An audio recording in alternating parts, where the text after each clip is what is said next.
Welcome to the deep dive. We're plunging into some really fascinating and often, let's be honest, pretty misunderstood subjects. We certainly are. And today we are unlocking a truly legendary grimoire that's, well, basically an old textbook of magic.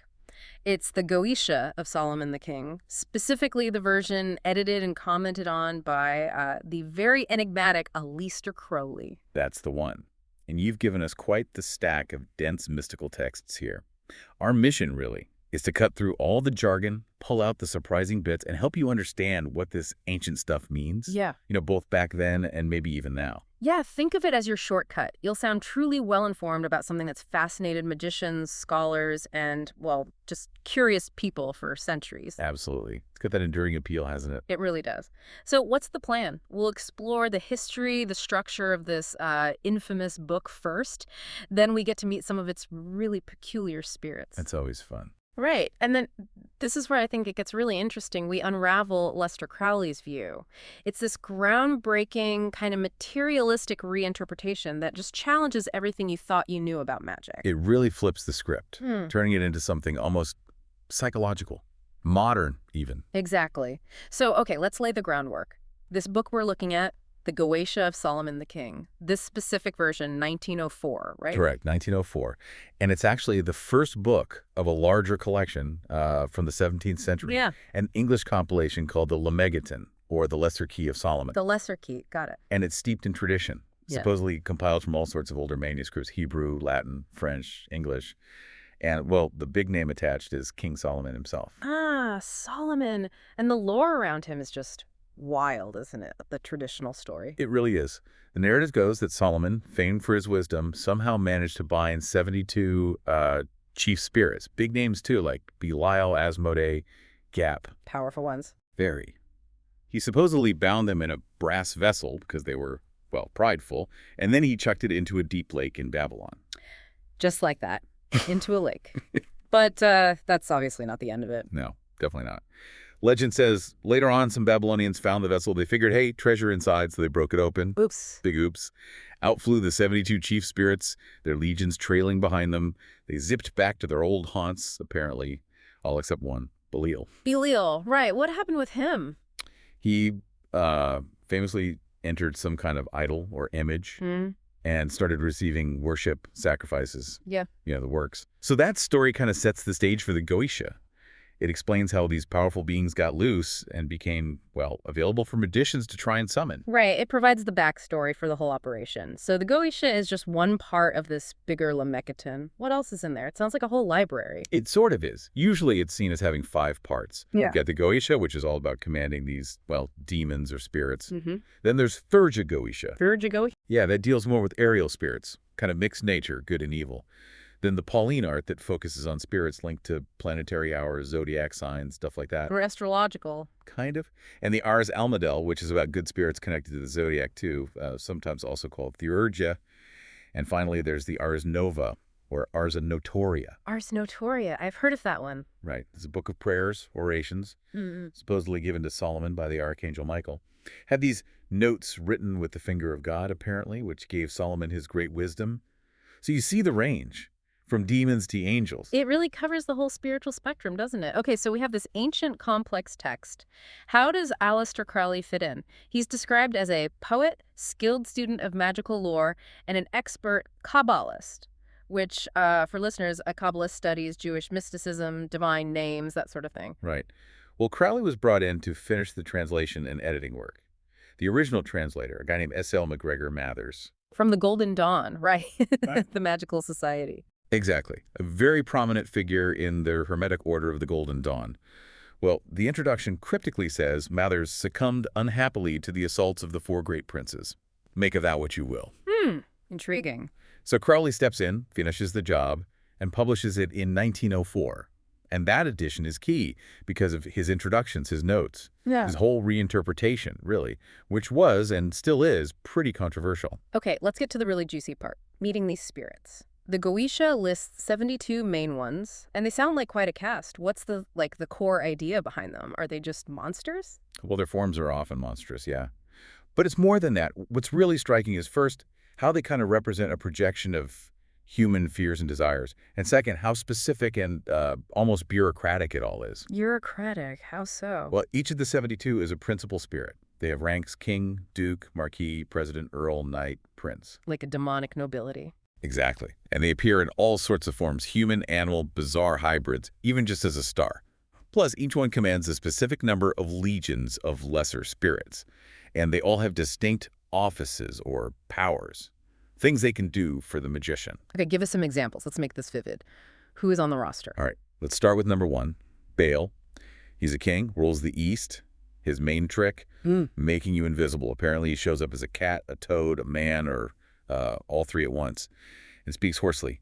Commands 66 legions. All three at once. Okay, that's weird. Who else? How about Paimon? Number 9. He's a great king, loyal to Lucifer, makes quite an entrance, apparently rides a dromedary, wears a glorious crown, has a whole host of spirits playing trumpets and cymbals ahead of him. Quite the showman. What does he do? Paimon can teach basically all arts and sciences. He can reveal secrets, like the Earth's foundation or where the mind is located. He can also grant dignity, status, commands a whopping 200 legions. Wow, 200 legions. Invisibility on one hand, cosmic knowledge and dignity on the other. Quite a range. What about someone really visually striking? You want Asmodee. Number 32. Definitely memorable. Great king, very strong. Appears with 3 heads, a bull's head, a man's head, and a ram's head. 3 heads. Yep. Plus a serpent's tail, feet like a goose but webbed, and he rides an infernal dragon, breathing fire. Standard stuff. Of course. What's his specialty besides looking terrifying? He teaches arithmetic, astronomy, geometry, handicrafts. Makes you invincible. Ah. And he can show you where treasures are hidden and guard them. Rules 72 legions. There's also a weird note. Magician has to take off their hat or cap when summoning him, or Amamon, his king, might deceive them. Specific little rules like that. Fascinating. Okay, one more maybe. Someone different. Let's see. Dantalion. Number 71, near the end. He's a duke. Appears as a man, but with many faces. Both men's and women's faces. Creepy. A bit, yeah. He teaches all arts and sciences, too, but also reveals secret plans or counsels. He knows people's thoughts, and this can change them. He can cause love. And show you visions of people wherever they are. Rules 36 legions. Changing thoughts, causing love. That's getting into some ethically murky territory. Well, yeah, it's demon summoning, right? It's not exactly about baking cookies. But notice how specific the powers are. Invisibility, math skills, finding treasure, mind reading, causing love. It's like a catalog of human desires and abilities. It really is. And you mentioned some have origins, like they fell from angelic orders. That's right. The text notes it for some, like Paimon was supposedly from the Order of Dominations. Asmodee doesn't list an order, but others do. Phornius from Thrones, Agari is from Virtues. Belial fell from a worthier sort before Michael. It adds this layer of fallen grandeur. And it hints at a connection, maybe, to Kabbalistic ideas, like the 72 angels of the Shem-Ham-Farash. Exactly. The Shem-Ham-Farash is this set of 72 divine names derived from Exodus, each linked to an angel. Having 72 principal spirits here, well, it suggests a kind of dark mirror of fallen celestial hierarchy. It gives it structure, makes it feel less random. Okay, so we have these powerful ranked spirits with specific jobs, possibly part of a fallen hierarchy. The big question then is, how on earth do you actually summon them? The Goetia must lay out the process, right? All the tools and rituals. Oh, it does, in meticulous, almost obsessive detail. And the insight here, I think, isn't just what the tools are, but why they're so specific. It's about creating a very controlled, psychologically potent space. Right, like setting a stage for something intense. What are the key pieces of equipment? The absolute must-have is the magical circle of Solomon. It's 9 feet across, drawn with specific divine names around it. Its purpose is purely defensive. Preservation from the malice of evil spirits. You stand inside it. Okay, safe zone. Then what? Then, 2 feet away from the circle, you place the magical triangle of Solomon. It's 3 feet across, and the spirit is supposed to appear inside it. It points towards the spirit's cardinal direction. It's the containment zone, basically. Circle for protection, triangle for containment. Makes sense. What about things you wear or hold? Yep. There's the hexagram of Solomon, usually shown as 2 interlocked triangles worn on the magician's robe. It's meant to compel the spirit to take human form. And the pentagram of Solomon, the 5-pointed star, worn on the breast for preservation and command. Hexagram and pentagram. Got it. Anything else? There's the magic ring, or disc of Solomon, made of gold or silver. You're supposed to hold it up to your face to protect yourself from the spirit's stinking sulfurous fumes and flaming breath. Charming. So protection from bad breath and fire. Practical. Seems so. And the text mentions the legendary vessel of brass that Solomon supposedly used. It serves as a powerful symbol, linking back to that origin story, like the genie's lamp in Arabian Nights almost. A reminder of who's boss, maybe? Possibly. But the really crucial item for binding the spirits, according to the text, is the secret seal of Solomon. The secret seal. What's so special about it? Its creation is incredibly specific. The magician has to be ritually pure, inside and out, fasting, praying, avoiding sex for a month. It has to be made on a Tuesday or Saturday at midnight, written on virgin parchment with the blood of a black rooster that's never, well, trode hen. Wow. Okay, that's intense. And there's more. The moon has to be waxing in Virgo. It needs to be perfumed with specific incenses like alum, raisins, dates, cedar. This seal supposedly gave Solomon love, victory, immunity to weapons, fire, water, immense power. It underscores the idea that wielding this magic requires extreme dedication and purity. It really emphasizes the seriousness and the, frankly, difficulty of it all. Are there other, maybe more straightforward tools? Yeah, there are more standard magician's props, you could say. A scepter, a sword, a mitre, a cap, a white linen robe, a girdle made from lion skin with names written on it, plus perfumes, a chafing dish to burn them in, special anointing oil, pure water for cleansing. It's a whole production. It really sounds like a sensory overload almost. So you've got all your gear, you're in the circle. How does the actual summoning proceed? Is it just one big command? No, it's usually described as an escalating process. It starts even before the circle, with preparations like ritual baths while reciting psalms, special prayers when putting on the robes, invoking divine names. Setting the mood. Exactly. Then you move into the conjurations proper. There's usually a first conjuration. It's a powerful speech using lots of divine names, Berlinensis, Baldachiensis, Adonai, Tetragrammaton, the big guns demanding the spirit appear in a pleasing human form. The tone is very commanding. And if the spirit's like, nah, I'm good, then you escalate. If the first one fails, you hit him with the second conjuration. More divine names, often referencing powerful biblical events or figures, miracles, names like IAH, VAU, AGLA, Elion, Alpha Omega. The pressure ramps up. Still just words, though. At this stage, yes. But if the spirit is still being difficult, then comes the constraint. Now you start making threats. You threaten to bind it in the bottomless pit or eternal fire until Judgment Day if it doesn't obey. You use names like Adonai, Priai, Priamaton. Okay, so commands, stronger commands than threats. What if it still won't show? They seem pretty stubborn sometimes. Very. If it's suspected the spirit is being held back by its own king, remember the hierarchy, you might invoke that king directly, like calling King Amamnon of the East to force his subordinate spirit to appear. If that doesn't work, or for general stubbornness, there's the spirit's chain, or the general curse. Sounds ominous. It is. It basically threatens the spirit with the depths of the bottomless abyss. Eternal torment, fire and brimstone, the works. But if even that fails, well, then it gets physical, or at least symbolic physical. How so? You take the spirit seal, each one has a unique sigil, and put it in a black box. You add nasty stuff like brimstone, asafoetida, really foul-smelling things. Bind the box with iron wire. Then you hang it over a charcoal fire. Whoa. And while it's heating up, you recite the conjuration of the fire, threatening the spirit with burning and torment. If it still refuses, there's the greater curse. You basically throw the box into the fire, cursing the spirit into the lake of eternal fire unless it appears immediately. Yikes. And that works. The text claims it must work at that point. The spirit has no choice but to appear. It's like the ultimate magical coercion, a terrifying psychological and symbolic attack. Absolutely extreme. Okay, so let's say the poor spirit finally materializes in the triangle, probably quite annoyed. What happens then? Do you apologize for burning its seal? Not quite. The first thing the exorcist does is show the pentacle that protective symbol and identify themselves using a magical name, Akkinamos. They demand the spirit answer truthfully. Then, surprisingly, perhaps they welcome the spirit. Welcome it, after all that. Yep. Then they bind it to remain visible and be cooperative and friendly until they give it permission to leave. Once the magician gets what they wanted, information, service, whatever, they issue a formal license to depart. A dismissal notice. Pretty much. It tells the spirit it can go, but specifically without causing harm or danger unto man or beast. And it adds a little reminder. Be thou ready and willing to come, whenever summoned again. Okay, that's the traditional Goetia in a nutshell. Summoning entities, using tools, circles, escalating threats. Very literal, very external. But now, Aleister Crowley, he comes along and puts a completely different spin on all this, right? Completely different. And this is where it becomes, for many, much more relevant, or at least intellectually engaging today. Crowley, writing in 1904, knew that the old beliefs were fading. Science, psychology were on the rise, so he offered what he called an initiated interpretation. Initiated interpretation. Sounds fancy. What was it? It was, frankly, revolutionary for its time. She stated quite baldly that the spirits of the Goetia are portions of the human brain.